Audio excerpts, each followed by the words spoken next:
Midco Sports tonight, it's all about signing day. Hear from a variety of coaches on their new recruits and get the breakdown from Jody and Jandy.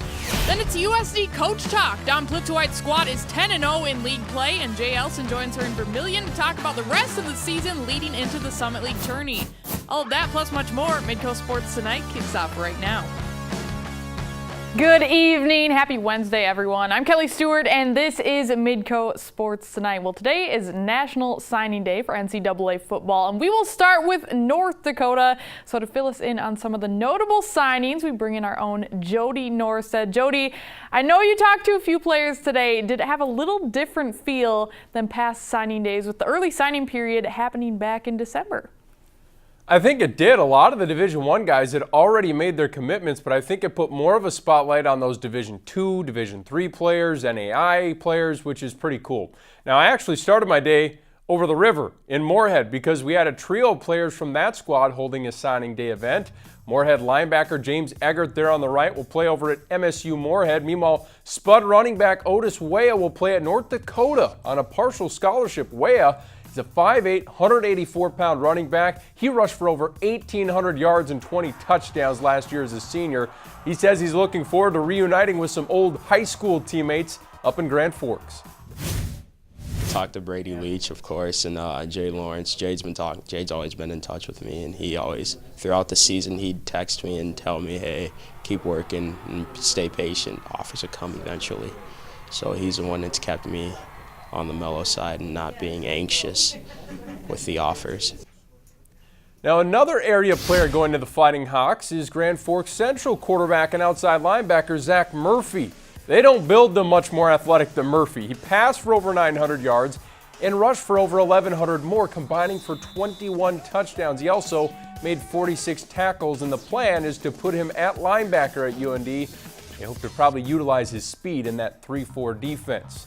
The North Dakota Class 3A Player of the Year isn't moving too far from home to play at the next level. West Fargo quarterback Andy Grabdahl will join the Concordia Cobbers in the fall.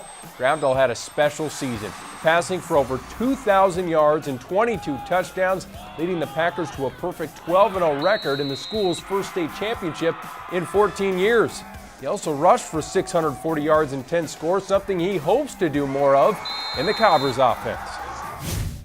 They have a nice option offense, and I like running a lot, so it fits me well. I think I can add a lot of speed to their option offense, and I know we have a really good recruiting class right now, so it's going to be great.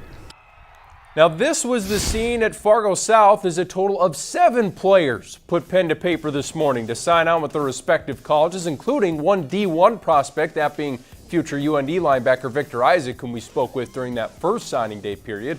A trio will go play Division II ball, including offensive lineman Jamie Froisland to St. Cloud State, kicker Dawson Breyer to Bemidji State, and receiver Tanner Beaton to Sioux Falls. Tanner DuBois, the quarterback here, heading to play at Concordia as well with Grabdahl. As for Beaton, that's him making the catch. He was part of that potent passing attack for the Bruins. As a senior, he hauled in an EDC best 46 catches for 542 yards and 3 touchdowns. He says he's thrilled to be joining Sioux Falls.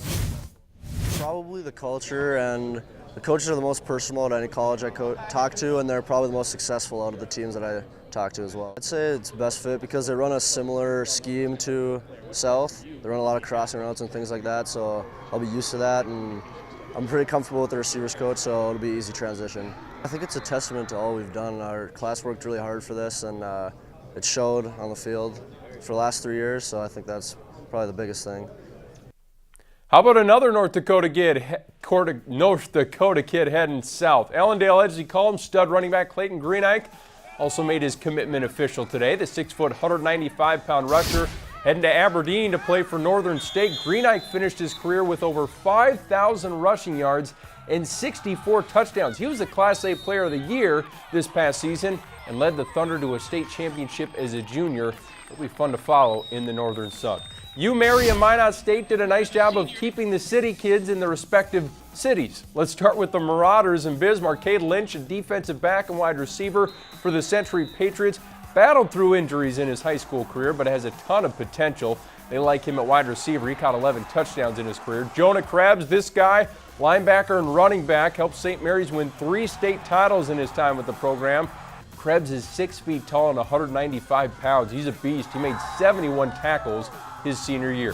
Here's a look at more North Dakota kids going to play for Mary. Jason Huckstra, one of the top QBs in the state, flipped from Bemidji State to U-Mary when Coach Bagnell left the Beavers to replace Josh Kotelnicki as head coach. Jacob Thompson from Thompson joins his brother Dylan with the Marauders. Cole Sorey from Thompson ended up at Bemidji State. He'll be a good player for the Beavers. Speaking of Beavers, Minot State grabbed 4 players from the Minot High Magicians, which is, of course, right in their own backyard. Wide receiver Peyton Lamore is one of them. He racked up 900 receiving yards and 11 touchdowns as a senior. The Beavers will like his athleticism, and he'll be joined by fellow magicians Lofton Klabundy, Brett Davis, and Logan Kruger, so a good crew going to the Beavers. Here's a look at some other notable in-state commits. Chase Peebles had an outstanding career with Langdon Edmore Munich. That offense was explosive all year. Staying with the Northern Sun, the MSU Moorhead football program continues to dip into Sioux Falls. The Dragons grabbed a 3-time state champ from the Sioux Falls, Washington program in Ben Scalhouse. Scalhouse was a standout linebacker, being named All-State as a senior. Here's what he had to say about heading north to play for the Dragons.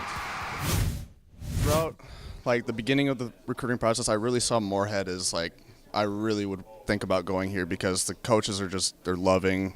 It's a brotherhood there. I love this school. Everything just was perfect to me. So it was always in the back of my mind. I'm I think I'm going to go to Moorhead.